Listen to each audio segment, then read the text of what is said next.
কথা বলবেন প্রাইভেট বিশ্ববিদ্যালয়ের শিক্ষক সমিতির সভাপতি প্রফেসর ডক্টর হানিফ খান। আসসালামু আলাইকুম রহমতুল্লাহ। অনেক বিষয় আলোচনা হয়েছে আজকে। ইসলামী শিক্ষা উন্নয়ন বাংলাদেশের এই সভা থেকে আমি দুটো বিষয়ে আজকে জোর দিতে চাই।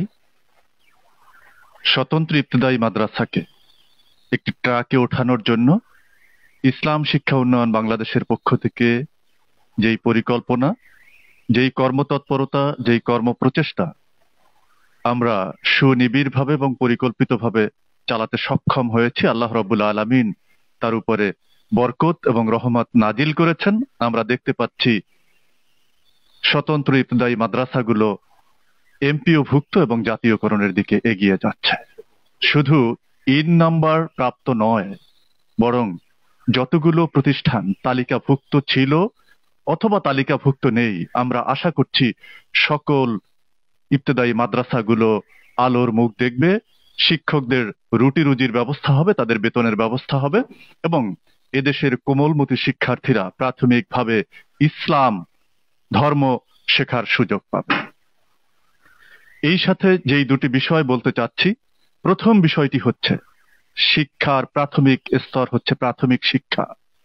আমাদের দেশে দুটি ধারায় শিক্ষা ধারা পরিচালিত, জেনারেল এবং ইসলামিক, অর্থাৎ মাদ্রাসা শিক্ষা।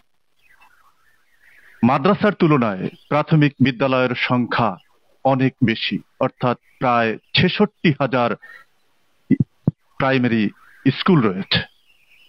এইসব স্কুলগুলোতে আমরা আজকে জোর দাবি জানাচ্ছি একজন ধর্মীয় শিক্ষকের নিয়োগের ব্যাপারে সরকারকে অবিলম্বে নির্দেশ জারি করতে হবে, সিদ্ধান্ত গ্রহণ করতে হবে। এটি যদি না হয় তাহলে ইসলামী শিক্ষা উন্নয়ন বাংলাদেশের পক্ষ থেকে বাংলাদেশের সকল ইসলাম প্রিয় তৌহিদি জনতাকে নিয়ে, দেশের শিক্ষাবিদদেরকে নিয়ে আমরা কঠোর থেকে কঠোরতর আন্দোলনে যেতে বাধ্য হব। দ্বিতীয় যে বিষয়টি আজকের এই সভায় বলতে চাই সেটি হচ্ছে আমাদের দেশে বেশ কয়েকটি ইসলামী বিশ্ববিদ্যালয় রয়েছে, কিন্তু ফ্যাসিস্ট সরকারের ওবিএ এমন ভাবে সাজানো হয়েছে যাতে নামে ইসলামী বিশ্ববিদ্যালয় কিন্তু কাজে ইসলামী বিশ্ববিদ্যালয় করার কোনো সুযোগ আমাদের দেশের আইনের মধ্যে নেই। বিশ্ববিদ্যালয় মঞ্জুরি কমিশনকে এবং শিক্ষা মন্ত্রণালয়কে এ ব্যাপারে সিদ্ধান্ত গ্রহণ করতে হবে।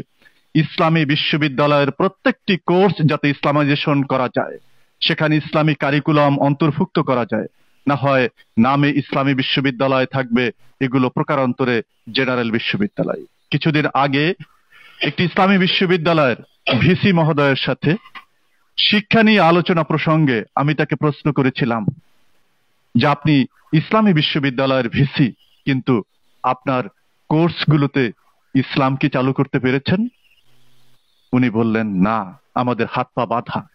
আমাদের কারিকুলাম তৈরির ক্ষেত্রে, সিলেবাস অনুমোদনের ক্ষেত্রে গভর্নমেন্ট এমন ফ্রেম তৈরি করে দিয়েছে যেখানে ইসলাম সংযুক্ত করার কোনো সুযোগ নেই, বরং ইসলাম আমরা আলাদা করে এদেরকে শেখাচ্ছি।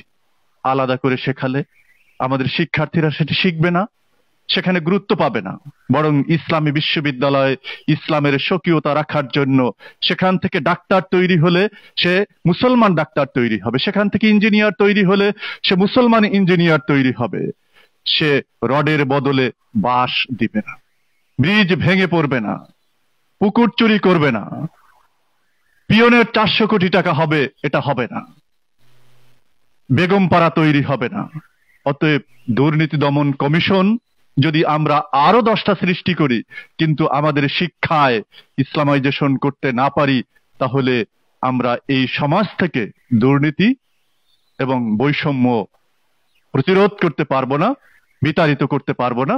অতএব আমাদের আজকের এই দাবি, আমরা এই দাবি নিয়ে প্রয়োজনীয় কর্মসূচি গ্রহণ করব, প্রয়োজনীয় কর্মসূচি নিয়ে আমরা মাঠে নামবো।